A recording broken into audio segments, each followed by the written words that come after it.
Welcome to Tripura job notification official YouTube channel. বন্ধুরা, আজকে একটি নতুন চাকরির নোটিফিকেশন নিয়ে তোমাদের সামনে উপস্থিত হয়েছি। তোমরা যারা বিএসএফ এ কাজ করতে চাও, তোমাদের জন্য এটি একটি সুবর্ণ সুযোগ। তো এই বিজ্ঞপ্তিটি প্রকাশ করেছে ভারত সরকারের স্বরাষ্ট্র মন্ত্রক, যার অধীনে বর্ডার সিকিউরিটি ফোর্স অর্থাৎ বিএসএফ কাজ করে। এটি বিএসএফ এর নিয়োগ বিভাগ থেকে প্রকাশিত একটি অফিসিয়াল অনলাইন নিয়োগ বিজ্ঞপ্তি, যা প্রকাশিত হয়েছে 24 জুলাই 2025।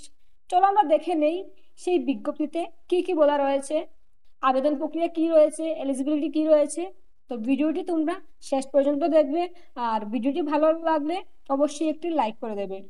বন্ধুরা, এটি হচ্ছে সেই অফিসিয়াল বিজ্ঞপ্তি যা প্রকাশ করেছে government of India, ministry of home affairs, directorate general border security force, যা প্রকাশিত হয়েছে 24 জুলাই 2025 তারিখে। এই নোটিশে বলা হয়েছে 2024 থেকে 25 সালের জন্য পুরুষ ও মহিলা উভয় ভারতীয় নাগরিকদের মধ্যে কনস্টেবল পদে নিয়োগের জন্য অনলাইন আবেদনপত্র আহ্বান করা হচ্ছে। তো আপনাদের এখানে বলা হয়েছে আপনারা পুরুষ এবং মহিলা প্রার্থী যারা রয়েছেন, আপনারা সকলে যেন এই পদগুলোর জন্য আবেদন করেন, কনস্টেবল, ট্রেডসম্যান। এবং এখানে আপনাদের মোট শূন্যপদ রয়েছে 3588টি, যার মধ্যে পুরুষ প্রার্থীদের জন্য 3406টি পদ এবং মহিলা প্রার্থীদের জন্য 182টি পদ বরাদ্দ করা হয়েছে। তার সাথে এখানে আপনাদের বেতনও কিন্তু বলে দেওয়া হয়েছে। তো এখানে বলা হয়েছে ম্যাট্রিক্স লেভেল 3 অনুযায়ী, অর্থাৎ ম্যাট্রিক্স পে লেভেল 3 অনুযায়ী 21700 থেকে 69100 পর্যন্ত আপনাদের কিন্তু বেতন দেওয়া হবে। তার সাথে আপনাদের যে সরকারি নিয়ম অনুযায়ী অন্যান্য ভাতা, যেমন রেশন ভাতা, চিকিৎসা সুবিধা, বিনামূল্যে আবাসন, ছুটির পাস ইত্যাদি বিএসএফ কর্মীদের মতোই এই পদে নিযুক্তদের প্রদান করা হবে। নেক্সট বলা হয়েছে state wise, trade wise, category wise distribution of vacancies, অর্থাৎ রাজ্যভিত্তিক, ট্রেড ভিত্তিক এবং শ্রেণীভিত্তিক শূন্য পদের পূর্ণ তালিকা বিজ্ঞপ্তির সঙ্গে কিন্তু অ্যাটাচ করে দেওয়া আছে, যা অ্যাপেন্ডিক্স এ ও বি তে দেওয়া হয়েছে। তো এখন আমরা দেখে নেব সম্পূর্ণ বিজ্ঞপ্তি, কিভাবে আবেদন করবেন, আবেদন প্রক্রিয়া কি রয়েছে। তো আবেদন কিন্তু শুরু হয়ে গেছে 26 জুলাই 2025 থেকে আবেদন শুরু হয়েছে এবং আবেদন চলবে 25 আগস্ট 2025 পর্যন্ত। ঠিক আছে, এখন আমরা দেখে নেব এখানে যে পদগুলোর কথা উল্লেখ করা হয়েছে, সেক্ষেত্রে আপনাদের শিক্ষাগত যোগ্যতা কি রয়েছে। তো প্রথমেই রয়েছে constable, carpenter, plumber, painter, electrician, pump operator ইত্যাদি পদ। তো এই পদের ক্ষেত্রে আপনাদের ন্যূনতম শিক্ষাগত যোগ্যতা মাধ্যমিক পাস হতে হবে অথবা সমমানের কোনো পরীক্ষায় উত্তীর্ণ হতে হবে যে কোনো স্বীকৃত বোর্ড থেকে। এবং তার সাথে বলা হয়েছে 2 বছরের সার্টিফিকেট থাকতে হবে কোনো আইটিআই ইনস্টিটিউট থেকে। আপনাদের কিন্তু 2 বছরের সংশ্লিষ্ট ট্রেডে সার্টিফিকেট থাকতে হবে, অথবা 1 বছরের সার্টিফিকেট কোর্স কোনো স্বীকৃত ভোকেশনাল ইনস্টিটিউট থেকে এবং সেই ট্রেডে 1 বছরের কাজের অভিজ্ঞতা থাকতে হবে, তাহলে কিন্তু আপনারা এই পদে আবেদন করতে পারবেন। দ্বিতীয় নম্বরে যে পদের কথা বলা হয়েছে, যেমন কনস্টেবল, টেইলার, ওয়াশারম্যান, কনস্টেবল, বারবার, সুইপার, কোজি ইত্যাদি পদ, সেই পদের ক্ষেত্রে কিন্তু আপনাকে ন্যূনতম মাধ্যমিক পাস হতে হবে অথবা সমমান কোনো পরীক্ষায় উত্তীর্ণ হতে হবে যে কোনো স্বীকৃত বোর্ড থেকে, তাহলেই আপনি এই পদগুলোর জন্য আবেদন করতে পারবেন।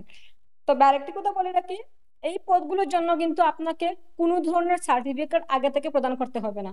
এখানে শুধু বলা হয়েছে আপনাকে ন্যূনতম মাধ্যমিক পাস হতে হবে অথবা সমমান কোনো পরীক্ষায় উত্তীর্ণ হতে হবে কোনো স্বীকৃত বোর্ড থেকে। এবং বলা হয়েছে নিজ নিজ ট্রেডে, অর্থাৎ আপনি ফর্ম ফিল আপ করার সময় যে ট্রেডটি সিলেক্ট করবেন সেই ট্রেডে কিন্তু আপনাকে দক্ষ হতে হবে, অর্থাৎ নিজ নিজ ট্রেডে দক্ষতা থাকতে হবে। তার সাথে বলা হয়েছে রিক্রুটমেন্ট বোর্ড থেকে আপনার একটি ট্রেড টেস্ট নেওয়া হবে, সেই টেস্টেও কিন্তু আপনাকে পাস করতে হবে। 3 নম্বরে যে পদগুলোর কথা উল্লেখ করা হয়েছে, এখানে বলা হয়েছে constable, cook, water carrier, waiter, এই পদগুলোর জন্য কিন্তু সকল প্রার্থীকে ন্যূনতম মাধ্যমিক পাস হতে হবে যে কোনো স্বীকৃত বোর্ড থেকে। তার সাথে বলা হয়েছে NSQF লেভেল 1 কোর্স করা থাকতে হবে কোনো কোর্স ফুড প্রোডাকশন বা kitchen from national skill development corporation অথবা সরকার অনুমোদিত প্রতিষ্ঠান থেকে। যদি শিক্ষাগত সার্টিফিকেটটি রাজ্য বোর্ড অথবা কেন্দ্রীয় বোর্ড ব্যতীত হয়, তাহলে কিন্তু সেই সার্টিফিকেটে উল্লেখ থাকতে হবে সেটি ভারত সরকার স্বীকৃত প্রাপ্ত এবং এটি মাধ্যমিক বা দশম শ্রেণীর সমমান সার্টিফিকেট। তার সাথে কিন্তু গুরুত্বপূর্ণ কিছু নোট আপনাদের দেওয়া হয়েছে। এখানে বলা হয়েছে কুক, ওয়েটার ক্যারিয়ার, ওয়েটার এই পদগুলোর জন্য আবেদনকারীদের অবশ্যই NSQF লেভেল 1 কোর্স পাস করা থাকতেই হবে এবং এই কোর্সটি 23 আগস্ট 2025 বা তার আগে পাস করতে হবে। বুঝতে পেরেছেন? নোট 2-তে বলা হয়েছে যারা নির্ধারিত সময়ের মধ্যে প্রয়োজনীয় শিক্ষাগত যোগ্যতা অর্জন করতে পারেননি তাদের আবেদন অযোগ্য বলে বিবেচিত হবে এবং তারা কিন্তু আবেদন করতে পারবেন না। নেক্সট রয়েছে বয়সসীমা। তো এখানে বলা হয়েছে আপনাদের বয়স 18 থেকে 25 বছরের মধ্যে হতে হবে এবং সেটা হতে হবে আবেদনপত্র জমা দেওয়ার শেষ তারিখ অনুযায়ী, অর্থাৎ আপনাদের আবেদনের শেষ তারিখ রয়েছে 25 আগস্ট 2025, অর্থাৎ 25 আগস্ট 2025 অনুযায়ী যাদের বয়স 18 থেকে 25 বছরের মধ্যে হবে তারা কিন্তু এই পদগুলোর জন্য আবেদন করতে পারবেন। তার সাথে বলা হয়েছে যারা SC/ST রয়েছেন তাদের জন্য 5 বছরের বয়সের ছাড় থাকবে এবং যারা OBC রয়েছেন তাদের জন্য 3 বছরের বয়সের ছাড় থাকবে। তার ঠিক নিচেই নোট 1-এ বলা হয়েছে জন্ম তারিখ কিন্তু মাধ্যমিকের সার্টিফিকেট অনুযায়ী গ্রহণযোগ্য হবে, কোনো পরিবর্তিত জন্ম তারিখ গ্রহণযোগ্য হবে না। অর্থাৎ আপনাদের যাদের মাধ্যমিকের এডমিটে যে ডেট অফ বার্থটি রয়েছে, ত্রিপুরা থেকে যারা আবেদন করবেন তাদের কিন্তু মাধ্যমিকের এডমিট কার্ডে ডেট অফ বার্থ দেওয়া থাকে। তো আপনাদের মাধ্যমিকের এডমিট কার্ডে যেই ডেট অফ বার্থটি রয়েছে সেই অনুযায়ী কিন্তু আপনাদের সেই জন্ম তারিখ গ্রহণযোগ্য হবে। অন্য কোনো সার্টিফিকেটে কোনো জন্ম তারিখ থাকলে সেটা কিন্তু গ্রহণ করা হবে না।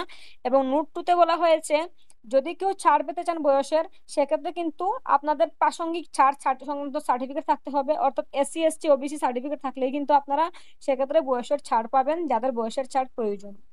নেক্সট রয়েছে আপনাদের সিলেকশন প্রসেস। তো সিলেকশন প্রসেসের ক্ষেত্রে আপনাদের প্রথমেই থাকছে PST এবং PET, অর্থাৎ ফিজিক্যাল স্ট্যান্ডার্ড টেস্ট এবং ফিজিক্যাল এফিসিয়েন্সি টেস্ট। তো ফিজিক্যাল স্ট্যান্ডার্ড টেস্টের ক্ষেত্রে আপনারা যারা ত্রিপুরা থেকে আবেদন করবেন তো সেক্ষেত্রে ছেলেদের রয়েছে 160 সেন্টিমিটার উচ্চতা এবং চেস্ট অর্থাৎ বুক রয়েছে 75 থেকে 80 সেন্টিমিটার চওড়া এবং মেয়েদের ক্ষেত্রে হাইট রয়েছে 150 সেন্টিমিটার এবং চেস্ট কিন্তু মেয়েদের নট অ্যাপ্লিকেবল, মেয়েদের লাগবে না। নেক্সট রয়েছে তোমাদের রেস। তো ছেলেদের ক্ষেত্রে 5 কিলোমিটার রেস কমপ্লিট করতে হবে 24 মিনিটের মধ্যে এবং মেয়েদের ক্ষেত্রে 1.6 কিলোমিটার রেস কমপ্লিট করতে হবে 8.5 মিনিটের মধ্যে। বুঝা গেল? নেক্সট রয়েছে তোমাদের second phase of examination, written examination. তো এখানে বলা হয়েছে যেসব প্রার্থীরা PST এবং PET সফলভাবে কমপ্লিট করবে সেই সব প্রার্থীদের দিতে হবে রিটেন এক্সামিনেশন এবং সেই পরীক্ষার সেন্টার কিন্তু বিভিন্ন জায়গায় পড়বে, অর্থাৎ তোমাদের রিটেন পরীক্ষাটি বিভিন্ন সেন্টারে কিন্তু নেওয়া হবে এবং সেই পরীক্ষাটি OMR অথবা কম্পিউটার বেসড হতে পারে এবং সেই পরীক্ষার তারিখ কোথায় পরীক্ষা পড়েছে সেটা কিন্তু তোমাদের জানিয়ে দেওয়া হবে ইমেল অ্যাড্রেস অথবা মেসেজের মাধ্যমে। নেক্সট রয়েছে তোমাদের পরীক্ষার মার্কস এবং কোয়ালিফাইং মার্কস। এখানে বলা হয়েছে তোমরা যারা রিটেন এক্সামিনেশন দেবে তোমাদের 100 মার্কের 100টি প্রশ্ন দেওয়া হবে। এখানে তোমাদের কোয়ালিফাইং মার্ক থাকবে UR, EWS এবং এক্স সার্ভিসম্যান প্রার্থীদের জন্য 35% এবং SC/ST OBC প্রার্থীদের জন্য 33%। তার সাথে 3 নম্বরে তোমাদের কিন্তু পরীক্ষার যে সাবজেক্টগুলো রয়েছে সেগুলো কিন্তু দিয়ে দেওয়া হয়েছে এবং তোমাদের পরীক্ষার সময় থাকবে 2 ঘন্টা। তৃতীয় ধাপে রয়েছে তোমাদের ডকুমেন্ট ভেরিফিকেশন। তো সেক্ষেত্রে তোমাদের কাস্ট সার্টিফিকেট, তারপর তোমাদের যে PRTC, নেক্সট রয়েছে তোমাদের কোয়ালিফিকেশন সার্টিফিকেট, ট্রেড সার্টিফিকেট যে তোমরা দেখিয়েছো সেগুলো ঠিকঠাক আছে কিনা সেগুলো ভেরিফিকেশন করানো হবে। তো সেক্ষেত্রে তোমরা কিন্তু একদম কেয়ারফুল থাকবে, কোথাও কোনো মিস্টেক থাকলে তোমরা এখন থেকে শুধরে নাও, না হলে দেখবে তীরে এসে তৈরি ডুবে যাওয়ার মতো অবস্থা হয়ে গেছে। তারপর রয়েছে ট্রেড টেস্ট। তো ট্রেড টেস্টের ক্ষেত্রে সবগুলো ট্রেডে কিন্তু তোমাদের টেস্ট দিতে হবে না, এখানে যেগুলো রয়েছে নট ট্রেড টেস্ট রিকোয়ার্ড সেগুলোর ক্ষেত্রে তোমরা সার্টিফিকেট দিলেই হবে এবং যেগুলোর ক্ষেত্রে টেস্ট দিতে হবে সেগুলো হচ্ছে তোমাদের কোবলার, টেইলার, ওয়াশারম্যান, বারবার, সুইপার, কোজি এই পদগুলোর জন্য কিন্তু তোমাদের ট্রেড টেস্ট অনিবার্য, সেগুলো কিন্তু তোমাদের দিতেই হবে। তারপর রয়েছে তোমাদের ডিটেলস মেডিকেল এক্সামিনেশন, অর্থাৎ তোমাদের কিন্তু মেডিকেল টেস্ট হবে, সেক্ষেত্রে কিন্তু তোমরা মাথায় রাখবে তোমাদের যদি কোনো ধরনের কোনো সমস্যা থেকে থাকে তোমরা কিন্তু আগের থেকেই সেটা কিন্তু শুধরে নাও, না হলে কিন্তু পরে সমস্যায় পড়ে যাবে। সবথেকে গুরুত্বপূর্ণ বিষয় হচ্ছে এক্সামিনেশন সেন্টার কোথায় পড়বে। এই এক্সামিনেশন সেন্টারের জন্য অনেক পরীক্ষার্থী কিন্তু পরীক্ষা দিতে যান না, কারণ অনেকের ক্ষেত্রে দেখা যায় তাদের যে পরীক্ষার কেন্দ্রটি সেটি কিন্তু তাদের নিজের রাজ্য থেকে অনেক দূরে পড়েছে, অথবা তাদের নিকটবর্তী এলাকা থেকে অনেক দূরে পড়ে যায়, যার দরুন অনেক ছাত্রছাত্রীরা কিন্তু অনেক সরকারি চাকরির পরীক্ষা দিতে পারেন না। তো এই ক্ষেত্রে কিন্তু আপনাদের একটি খুশির খবর, এখানে বলা হয়েছে সকল প্রার্থীরা নিজের রাজ্য অনুযায়ী বা নিকটবর্তী এলাকায় বিএসএফ পরীক্ষা কেন্দ্রে পরীক্ষা দিতে পারবেন, এবং সেক্ষেত্রে আপনারা আপনাদের নিজের রাজ্য অনুযায়ী নিকটবর্তী এলাকায় বিএসএফ পরীক্ষা কেন্দ্র বেছেও নিতে পারবেন। এবং নিচে কিন্তু প্রতিটি রাজ্যের পরীক্ষা কেন্দ্র তালিকা দেওয়া হয়েছে। তো প্রথমে আমরা দেখে নিই ওয়েস্ট বেঙ্গল। ওয়েস্ট বেঙ্গলের ক্ষেত্রে এখানে বলা হয়েছে ওয়েস্ট বেঙ্গল এবং আন্দামান এন্ড নিকোবর আইল্যান্ডের ক্ষেত্রে আপনাদের frontier headquarter BSF south Bengal ঠিকানা রয়েছে নিউ টাউন রাজারহাট কলকাতা 700116, এই ঠিকানায় আপনাদের পরীক্ষা কেন্দ্র পড়বে। এবং নেক্সট রয়েছে আসাম।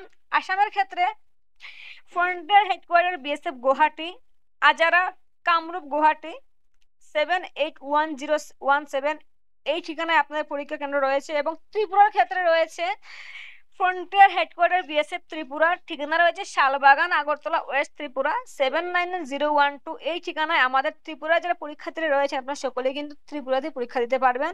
তো আপনাদের জন্য কিন্তু সেটা অত্যন্ত একটি খুশির খবর, আপনারা নিজেদের এলাকায় থেকে বা নিজেদের রাজ্য থেকে কিন্তু পরীক্ষার সেন্টারে গিয়ে পরীক্ষা দিতে পারবেন, এবং সেটি কিন্তু আপনাদের নিকটবর্তী রয়েছে। নেক্সট রয়েছে আবেদন ফি। তো যেসব প্রার্থী ইউআর ইডব্লিউএস ও ওবিসি ক্যাটাগরি অন্তর্ভুক্ত তাদের জন্য পরীক্ষার ফি মোট 100 টাকা এবং প্লাস রয়েছে 18% জিএসটি। তো এই টাকা জমা দেওয়া যাবে নেট ব্যাংকিং, ক্রেডিট কার্ড অথবা ডেবিট কার্ডের মাধ্যমে। এবং বলা হয়েছে আপনারা এই ফর্মটি ফিল আপ করবেন nearest authorised common service centre থেকে, অর্থাৎ অথরাইজড সিএসসি সেন্টার থেকে আপনারা এই ফর্মটি ফিল আপ করতে পারবেন। তো আপনারা যারা এই ফর্মটি ফিল আপ করতে চান আমার সাথে যোগাযোগ করতে পারবেন, স্ক্রিনে আমার নাম্বার দেওয়া রয়েছে। আমাদেরও রয়েছে একটি অথরাইজড সিএসসি সেন্টার, তো আপনারা কিন্তু আমাদের মাধ্যমে আপনাদের এই ফর্মটি ফিল করতে পারবেন। নেক্সট বলা হয়েছে সকল ক্যাটাগরির উমেন প্রার্থী অর্থাৎ মহিলা প্রার্থীরা এবং এসসি এসটি প্রার্থীদের জন্য কোনো ধরনের ফি রাখা হয়নি। তার সাথে যারা বিএসএফ এ কর্মরত রয়েছেন এবং এক্স সার্ভিসম্যান রয়েছেন আপনাদের ক্ষেত্রেও কিন্তু কোনো ধরনের ফি এখানে রাখা হয়নি। এখানে আপনাদের যে এক্সাম ফি সেটা আপনাদের লাগছে না। এবং বলা হয়েছে এই যে পেমেন্টটি সেটি কিন্তু শুধুমাত্র অনলাইন মাধ্যমেই জমা দিতে হবে, অন্য কোনো উপায়ে কিন্তু জমা দেওয়া যাবে না। তো বন্ধুরা এই ছিল বিএসএফ কনস্টেবল ট্রেডম্যান নিয়োগের 2025-এর সম্পূর্ণ বিজ্ঞপ্তি। তো আপনারা যদি এই নিয়োগের জন্য উপযুক্ত হন তাহলে আর দেরি করবেন না, আজই যোগাযোগ করুন আমাদের সাথে এবং আবেদন করে ফেলুন যে কোনো একটি ট্রেডে।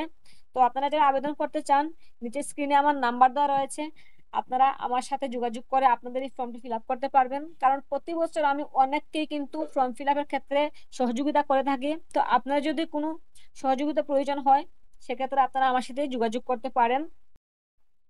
বন্ধুরা ভিডিওটি যদি আপনার উপকারে আসে তাহলে প্লিজ একটি লাইক করে দিন, কমেন্ট করে জানিয়ে দিন আপনি কোন জেলা থেকে আবেদন করছেন। আর আমাদের YouTube channel Tripura job notification subscribe করতে ভুলবেন না, পাশে থাকা বেল আইকন তো অবশ্যই বাজিয়ে রাখবেন যাতে পরবর্তী সমস্ত ধরনের সরকারি এবং প্রাইভেট চাকরির সমস্ত খবর সবার আগে আপনি পেয়ে যান। আর আমি যদি সম্পূর্ণ রিক্রুটমেন্ট যে আলোচনা করেছি তার মধ্যে কিছু স্কিপ করে যাই আপনারা আমাকে কমেন্ট করে জানাতে ভুলবেন না, আমি অতি সত্বর আপনাদের কমেন্টে রিপ্লাই করার চেষ্টা করব। সবাইকে অসংখ্য ধন্যবাদ সম্পূর্ণ ভিডিওটি এত ভালো করে দেখার জন্য। দেখা হবে আরো একটি নতুন চাকরি আপডেট নিয়ে পরবর্তী একটি ভিডিওতে। সবাই সুস্থ থাকুন, ভালো থাকুন।